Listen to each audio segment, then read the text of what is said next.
Alright, here's our machine that we're going to be repairing. The owner says it won't boot, and that doesn't really worry me too much. I guess it's just a problem with the power circuit, maybe one of the transistors, who knows, we're going to find out. The machine appears to be in pretty good condition, and oh, what's all this in there? I'm going to assume that's a mod and not something dreadful. Let's stay positive. Okay, moving on, we have a 001 something serial which looks to be about issue 2. Okay, let's take the top of the case off. Keyboard membrane isn't in the worst condition it could be, but I think we're going to replace it anyway to give it the best chance of a long life. And yes, it was issue 2, and it doesn't appear that there are any mods, so what were those patches doing? I guess we're going to find out when we look at the bottom, but what's interesting about this? What are you noticing? Well, how many sockets can you see? We've got sockets on lower RAM, we've got sockets on upper RAM. All of these multiplex chips are socketed, and we have a socketed CPU and ROM chip. This is telling me that this has had pretty extensive work, hopefully at the factory, but we're going to find out. Let's get it out of the case and have a look at the underside. But first, a quick word on this video's sponsor, PCBWay. PCBWay is your one-stop shop for PCB prototyping. As you can see from this beautiful blue and yellow Amiga 500, it's the Amiga Remix, it's an Amiga 500 Plus clone, and I cannot wait to start building this thing. This board is one of the wealth of projects which can be found in PCBWay's shared project pages. I'll put a link in the description. It's not just PCB prototyping. If you have 3D printing projects, head over to PCBWay and see what they can do. Although if you're thinking of building a cabbage dog, somebody's already beaten you to it. And it doesn't stop there. PCBWay's online store sells all kinds of products which they haven't necessarily made, such as this nifty Tesla coil which I've been having tons of fun with recently, although part of me thinks I probably shouldn't be allowed to own something like this. Anyway, so lifting the board up and turning it around and... Oh, Jesus, God, no. You said it, Wayne, this is not a pretty picture. There are a lot of patches on here, more patches than I've ever seen on any other board. So after a brief discussion with the owner, we've decided that I will put the extra time into redoing all these patches and getting to the bottom of why this board isn't working. I think it's obviously something to do with the routing around the board. There's so many patches, it seems quite likely to me that at least one might be incorrect, or there may be some shorts, or there may even be some missing patches. Here's our lower RAM, and yep, lots of patches here. Looking up close, we also have some pad damage around some of the bigger connections, like the ground connection there. Looking around the rest of the board, here's the CPU socket, and we can see patches coming from here, heading over to the ROM and the ULA. Lots and lots and lots of patches. I kept pausing while looking at this board, trying to figure out what the best way to move forwards with it is. But in doing so, I spotted some other little things, like we've got some component legs stuck to the speaker magnet. We have this resistor which is lifted up from its track. We've also got some trace damage at the top here by the edge connector, and some evidence of prying. Looking at the capacitor legs, a lot of them are squashed down, which explains why we've got so much track damage. I think the chips have been levered out, which is never good. Okay, so my strategy here is just to strip the board down as much as possible. So I'm taking the heatsink off, I've taken the chips out, and I'm going to remove all of the sockets that I think have been added since this machine was built. Let's pop this nut back on there so it doesn't go walkies. I think this might be a long job. There's the ULA out, hopefully that's working.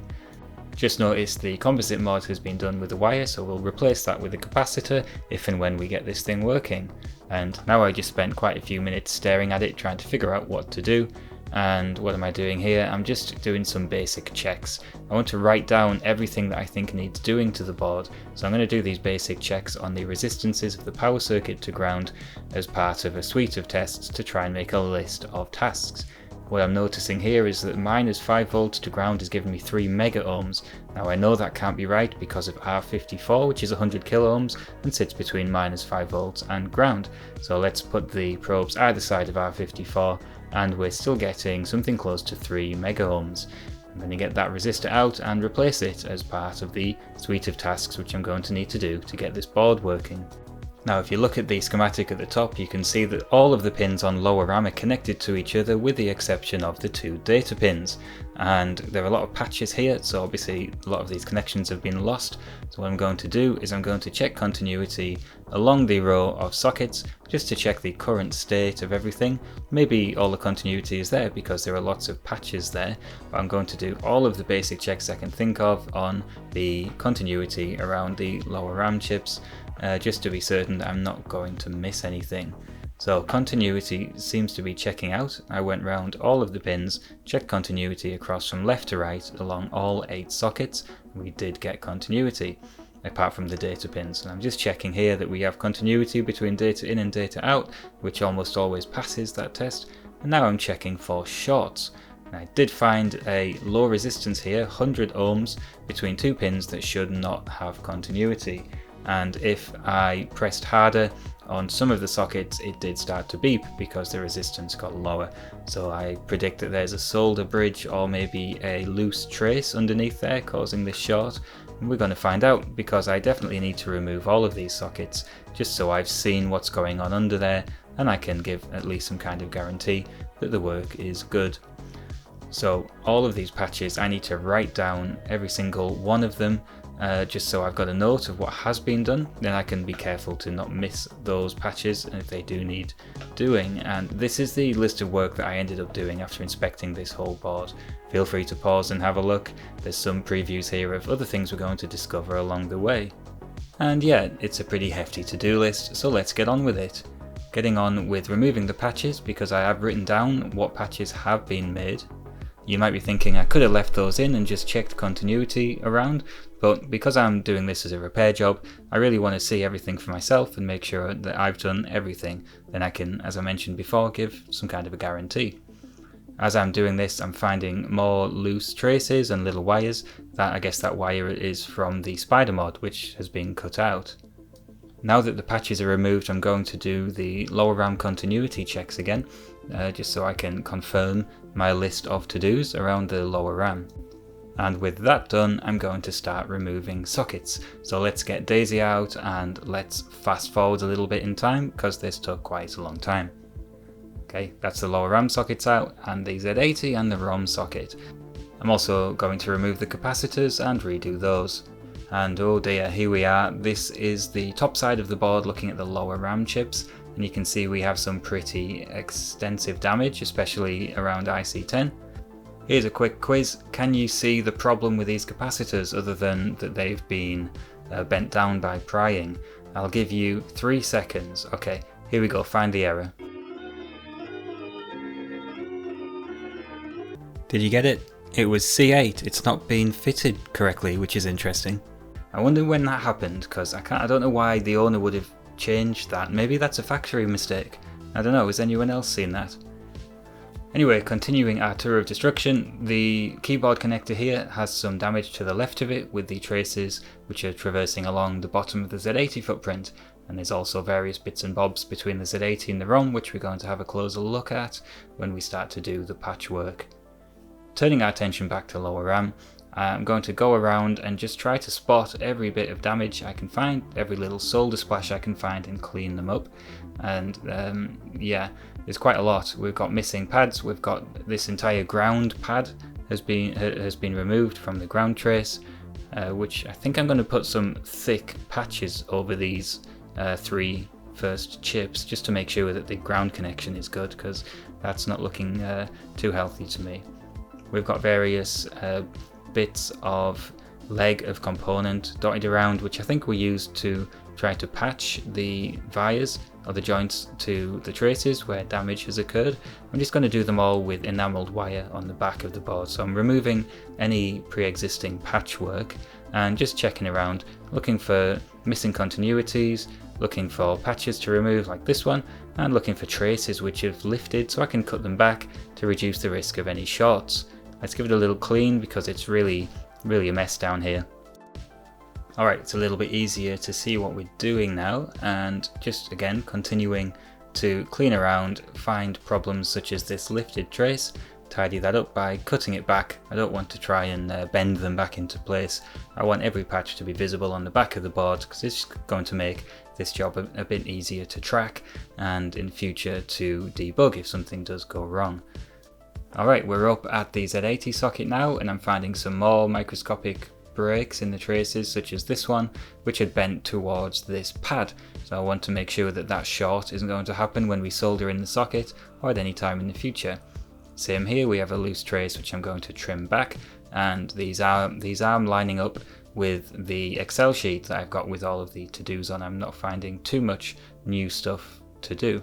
Here's another break, and one of these was actually preventing a data line from getting to the edge connector, which is something I'm glad I spotted because that patch wasn't made, and obviously it's an easy one to miss and would result in none of your peripherals working. Just having a closer look at this resistor, and yeah, it's definitely disconnected. We'll need to resolder that to that 5V trace. There's also something going on down here at the bottom of the CPU socket. I can see a broken trace, and rather than trying to bridge it with a solder bridge, I'm going to remove this loose flappy bit and put another patch in. And this went on for a little bit longer, just identifying everything I could see that needed patching up and tidying up everything which may have caused problems in the future, and I was ready to start doing some soldering. So the ground connections here on the lower RAM chips were obviously not in a very good state, so for this one I'm going to remove some of this solder mask, and then when I solder the sockets in I'm going to bridge it with some fairly thick wire just to make sure the ground connections are good. Also, almost forgot about this bit here. We've got another loose trace with a solder blob on the end. These were a little bit harder to figure out what was going on. They were heading down to that resistor bank underneath the keyboard connector. But again, I just carefully cut everything back, tested everything according to the schematic, and made notes of what to patch on the spreadsheet, which you've already seen.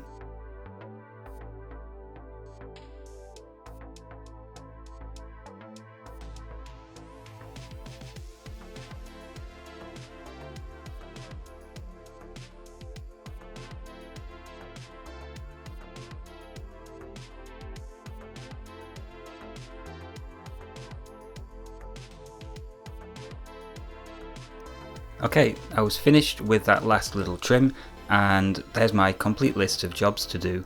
I'm going to start by fitting the lower RAM sockets, and I'm going to leave all of the joints open which need to have patches made.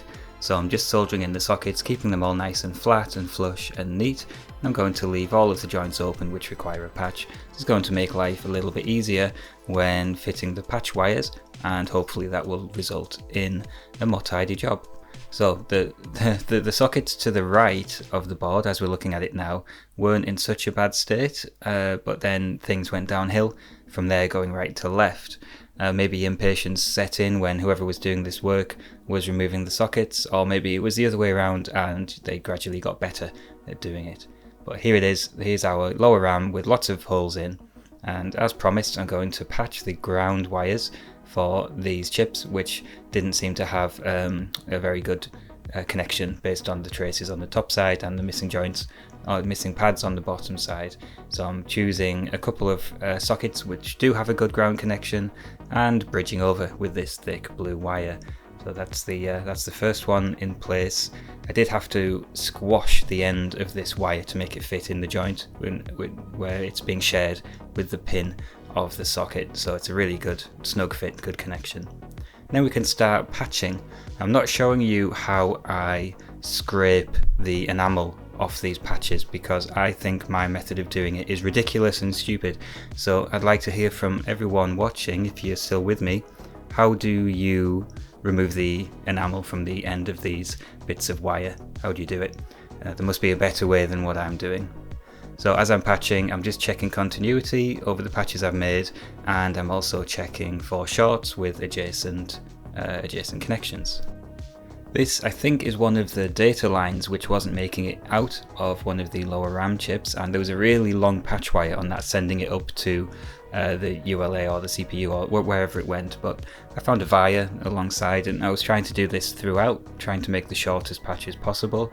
So if a via eventually got the signal to where it needed to be, then I went with the Via. And that's a good example of that, although we'll see later that some of them didn't have that opportunity, so there were actually some pretty long patches, which you'll see on the result when I've finished all this work. There's the lower RAM patches done anyway, and giving it a quick clean up.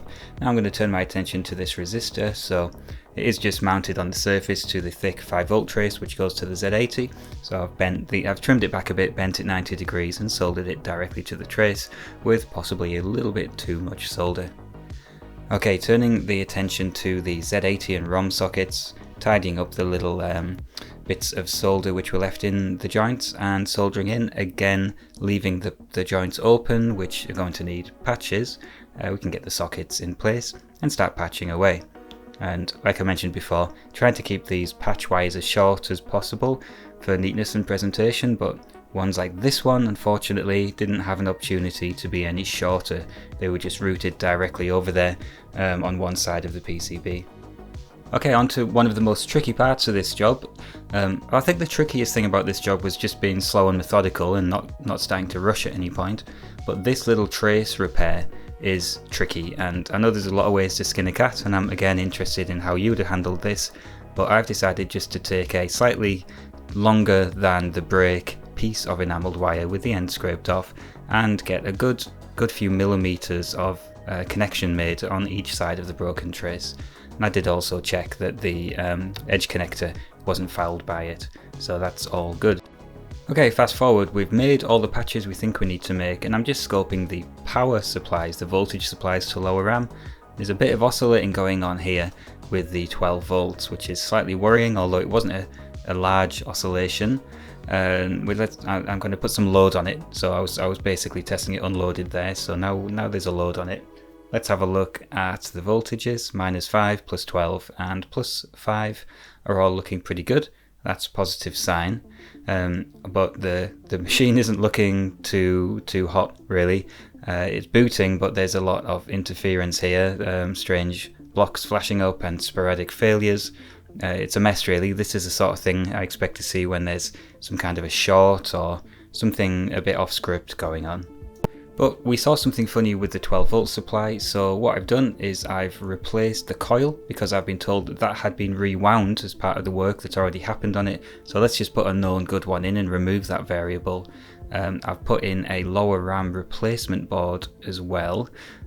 Changed two things at once, I keep doing that. But let's have a look at what we're getting, and everything looks really good. It's passing all of the tests, so let's do a bit more work with this lower RAM. I'm putting the chips back in now. We must have missed a step there in the video sequence, but basically we were getting sporadic failures with the lower RAM chips in, and with the RAM board it was working. So here's a known good bank of lower RAM from another machine, and it's still giving us those same sporadic failures. Now if we cast our mind back to our quiz, there was a problem here with the decoupling capacitors, and I'm just fixing that now because I think I just noticed it myself in the repair process. So there's our fixed decoupling capacitor in, but no, I couldn't get it to be stable with a proper lower RAM bank in, so I've gone back to the lower RAM board. I'm going to finish up some of these service jobs by fitting a composite video mod and cleaning the edge connector. So just a quick word on what's going on with the lower RAM chips. The interesting part isn't normally the lower RAM chips. I've put a new Z80 in here. It's a new CMOS version of a Z80, and these sometimes just don't get on well with the older ULAs, and this is an older ULA, and I found if I put an NMOS Z80 back in, everything worked correctly.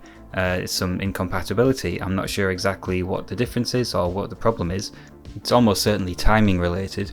But anyway, what I found was, even with a new CMOS Z80 with this old ULA, the system is stable if I put the modern lower RAM board in, and decided to stick with that as a solution for this particular board.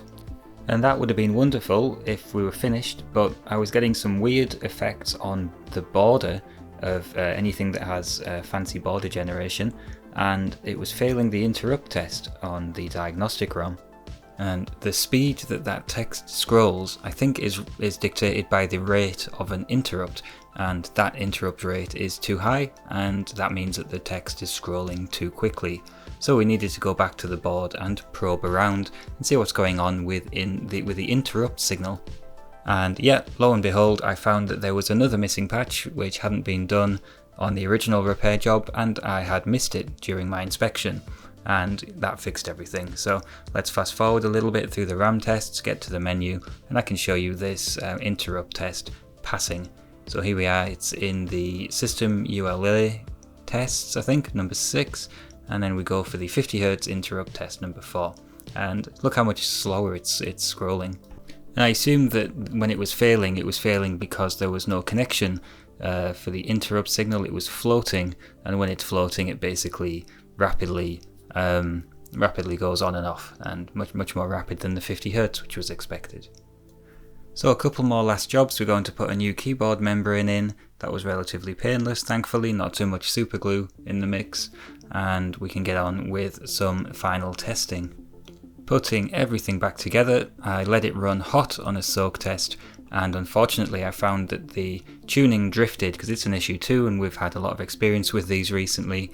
I thought I would take the relatively small preventative step of putting new VR pots in, and these I think will drift a little bit less, or will at least be more stable. And with them in, I was able to find a tuning which stayed in tune even when the Spectrum got hot.